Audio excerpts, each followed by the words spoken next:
ሰላም ሄድስ ጆብስ ቤተሰቦች ዛሬም እንደተለመደው አዳዲስ ክፍት የስራ ቦታዎችን ይዘንላችሁ መተናል። አብራችሁን ቆዩ።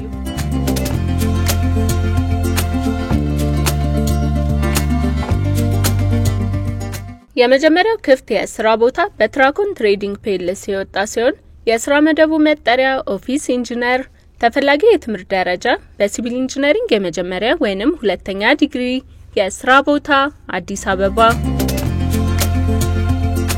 ሁለተኛው ክፍት የስራ ቦታ በአሃዱ ባንክ ሼር ካምፓኒ የወጣ ሲሆን የስራ መደቡ መጠሪያ ከስተመር ሰርቪስ ኦፊሰር 2 ተፈላጊ የትምህርት ደረጃ በአካውንቲንግ በባንኪንግ ኤንድ ኢንሹራንስ በኢኮኖሚክስ በቢዝነስ አድሚኒስትሬሽን ወይንም ተያያዥ የትምህርት ዘርፎች የመጀመሪያ ዲግሪ የስራ ቦታ መቀሌ። ሶስተኛው ክፍት የስራ ቦታ በጌታስ ኢንተርናሽናል ፒኤልሲ የወጣ ሲሆን የስራ መደቡ መጠሪያ ሲኒየር አካውንታንት ተፈላጊ የትምህርት ደረጃ በአካውንቲንግ ኤንድ ፋይናንስ የመጀመሪያ ዲግሪ የስራ ቦታ አዲስ አበባ።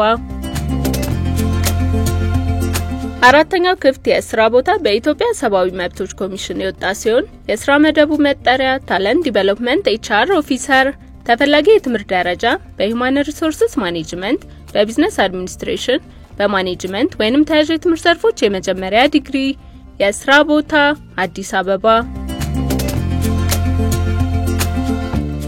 አምስተኛው ክፍት የስራ ቦታ በኮንሰርን ወርልድ ዋይድ የወጣ ሲሆን የስራ መደቡ መጠሪያ ሚል ኦፊሰር ተፈላጊ የትምህርት ደረጃ በሶሻል ሳይንስ በሞኒተሪንግ ኤንድ ኢቫሉዌሽን በፐብሊክ ሄልዝ ወይንም ተያያዥ የትምህርት ዘርፎች የመጀመሪያ ዲግሪ የስራ ቦታ አዲስ አበባ።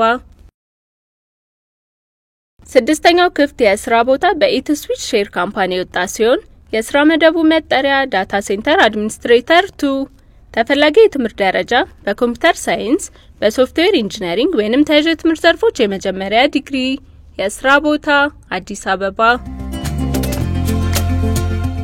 በእነዚህ ክፍት የስራ ቦታዎች ላይ ለማመልከት ወይንም በየቀኑ የሚወጡ አዳዲስ ክፍት የስራ ቦታዎችን ለመከታተል ዌብሳይታችንን addisjobs.netን ይጎብኙ።